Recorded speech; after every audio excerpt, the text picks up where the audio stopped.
back in the day, my uncle and my dad were trying to prepare some of his family members to take over the Mosrite legacy someday. Right. So he wanted us to go, Being you? yeah.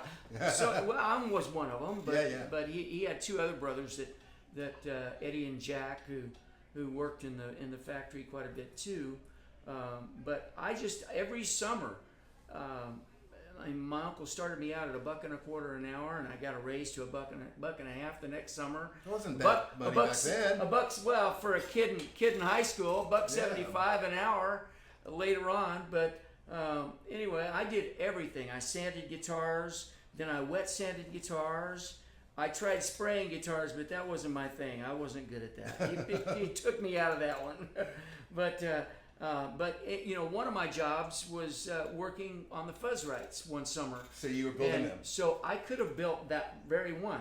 I don't know, but I mean, if you looked at it, could you tell no, the way you I wrapped could the not. masking tape? I tried to do it the same way we were supposed to do it. So, but I did everything. I stuffed the eyelets. I put the parts in. I did the soldering. I assembled them, checked them out. And you so, just you were part of the family. It was a family business, right? Yeah, it was. Well, I mean, there was 100 or so employees. But you were part of the core family members. Yeah, so right. you had to do whatever had to be done that day. Yeah. Well, I think he was just teaching me. He wanted me to learn everything there was. Try this for a while. Yeah, tried that for a while, and so I mean, I did everything. He didn't want me working big machinery as a kid, of course. Cut my arm off or my hand or fingers. Couldn't play guitar anymore, but so I didn't work any big machinery, but anything that had to do with that. But any grunt work I did. So, yeah. So 150 people was how big it was? About 125 or something like that. Pretty good size, though. Yeah, pretty good size. Yeah. It was a huge building. And I'm only guessing. It was probably 15,000 square feet or something like that, maybe, or 20,000 square feet. It was huge. And the guitars and the electronics upstairs. and amps, everything was there. Well, the guitars were all downstairs. Upstairs was the electronics and my dad's office, the record label, bookkeeper's office. They had an in-house bookkeeper that did nothing but bookkeeping for Mosrite. So, yeah, I mean, it was totally full. Wow. I mean, the Fuzzrite, you can't really imagine pop and rock music nowadays without that sound, because it wasn't like every single person used it, but everyone knows that sound. Yeah, that's right. Yeah. So maybe do you recall what actually led to this being created? No, Eddie Sanders. I do not. Designed the circuit. Here's what I think. If you'll go back and listen, I'm trying to remember the Marty Robbins song that they recorded. On bass, Don't Worry? Don't Worry About Me. Yeah. Don't Worry About Me. Yeah, okay. They had a busted speaker. They blew a speaker in the session. And they came, and it created this fuzz. And that's what they used for that's boom, boom, boom, on the bass, right? Yeah. And so that's what they used for that solo. And so I think, if I'm just guessing, I'm thinking, and I don't know. To tell you the truth, I didn't even ask my uncle. So, but I believe that he was a huge Marty Robbins fan, and that he probably heard that and said, "Okay, let's do that." So was it? And maybe Eddie Sander came up with a way to do it. Right, a very original way that influenced a lot of people to this other companies on their fuzz circuits. And then there was Johnny Ramone too. Johnny Ramone of the Ramones. Yeah. Played a Mosrite guitar. That's pretty much all he played, right? Yeah, and he had that sound, that thing. Well, I've played a Mosrite guitar once in my life, a vintage one, like I was telling you yesterday, and it had the small frets and stuff, but it really had this great sound. Yeah. It was not Fender, not Gibson, not Rickenbacker. Right. It had its own sonic feel and just the playing feel. It was very unique. And I could actually see playing Ramones type music, how it would actually lend itself to that. Yeah. So, but there were other fuzz pedals on the market at the time. But were you even aware of them at the time? I wasn't. So when this came out, you're like, oh, we made this fuzz tone. Yeah. I mean, You know, being the spoiled kid of a father and uncle who owned a big factory, I got an amplifier with one built in, and then I got a bigger amplifier with two JBL 15s in it, with one built in, and I played all my high school dances. You know, Right. so it was like I was already playing in bands, and which I know you're going to bring up the name of the first rock and roll band I was in, but Okay, YouTube. Before he says it, comment below what you think his first band is. 5, 4, 3, 2, 1. Everyone's in the room. Ready? 1, 2, 3. His first band was Satan's Slaves. holy cow, yeah, it was. Yeah, it In was. 1960. Well, 1964, 65, in there somewhere, 66. No, Let's It's just 2006. about 66. About 60. I can't remember that's exactly. what they are. I was like 15. It's 2016 now. I didn't have my driver's license yet. And Satan's Slaves now would be almost radical, or maybe in a tongue-in-cheek way, but that was Yeah. pretty radical. It back was then. really radical. Yeah.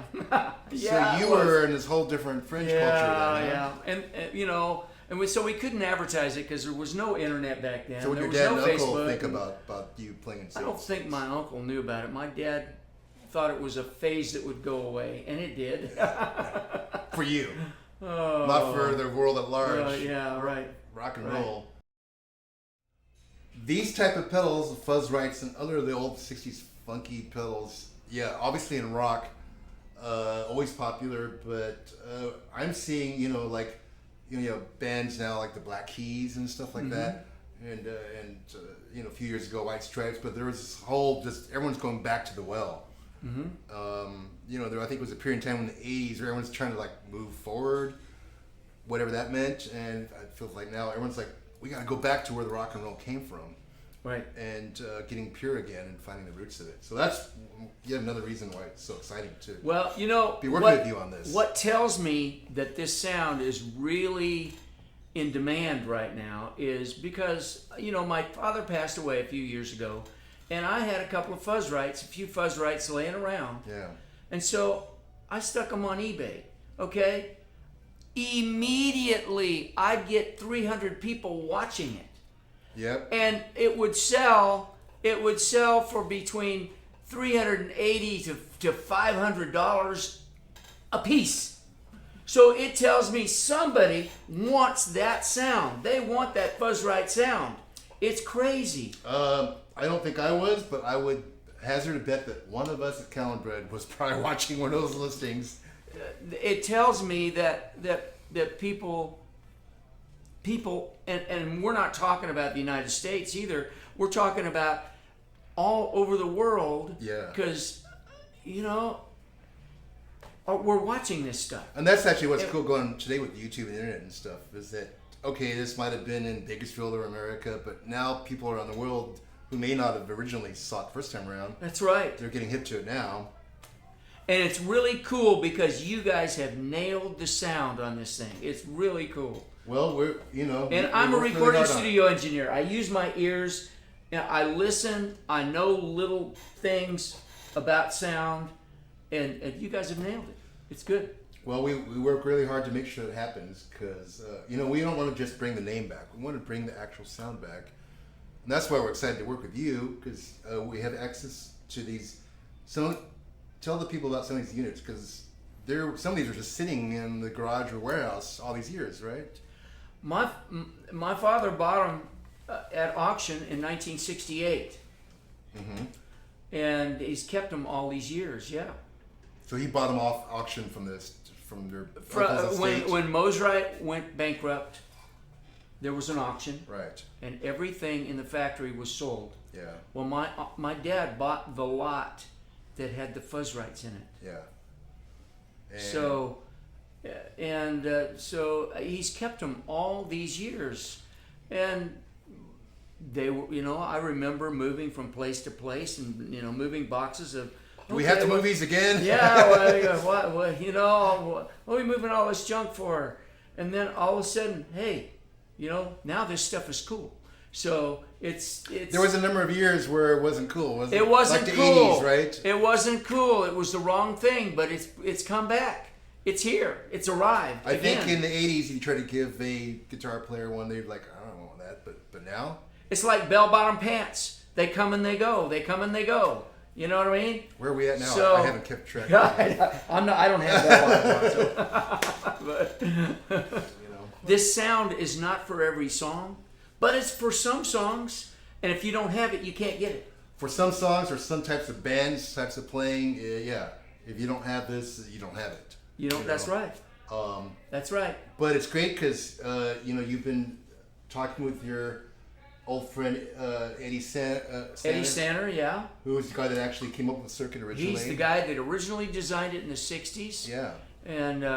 And we spoke to him, and he gave us a couple of hints how we can get really, really close, and you guys have nailed it. Yeah. So through all these examples and your vetting, just you playing through them, and our just careful study, we're stoked that we'll be able to put this out and go, folks, this is it. Yeah, that's right. You know, It is. because a lot of people don't know, because not everyone's fortunate enough to be able to play through these. I mean, the first time I plugged in one of these, that day was a treat for me. It's like, oh, Yeah. this is a piece of history, original thing. I don't know. I'm looking forward to jamming through this more myself. I might break my electric guitar back out. There we go. Well, cool. Well, we're gonna when we start going to production, we'll make sure you get some, and Cool. of course you're gonna get some anyway, because you're gonna tell us were these legit or not. Yes. Well, I know it's legit. Yeah, you can It's hear. it's legit. Because we're in Portland, Oregon here, people, and he was gracious enough to come all the way from Nashville to visit us during our heat wave. It's 95 today. I It's guess. beautiful out there today. Gosh. Yeah. Gorgeous. There's no humidity like back home. Yeah. No. It's Yeah. great. Yeah. Did you go have a donut yet or anything like that? I'm not at a donut. I'm off donuts. Good. Just trying to offer you something of what people come to Portland for, No. It's like I had a donut. chicken salad for lunch. Oh, that's a total Portland thing. Thanks to Brian. Chicken salad. Yeah, you went and saw the falls. And, Yeah, we went to Some Solid pictures. Falls. It was awesome. yeah. Yeah. Right on. Well, thank you so much for your time and your partnership and your friendship, because now I feel like we can be called friends. You are welcome. Thank you guys for having me here. All right. So we're going to go off camera now, but now we're going to continue the tour. We're going to give Mark here a tour of some of our Catalinbread pedals, because he hasn't got a chance to play through some yet. So we're going to do that now, and we'll see what happens after that. We'll probably go get some food, but we've got some stuff to try, some sounds to make.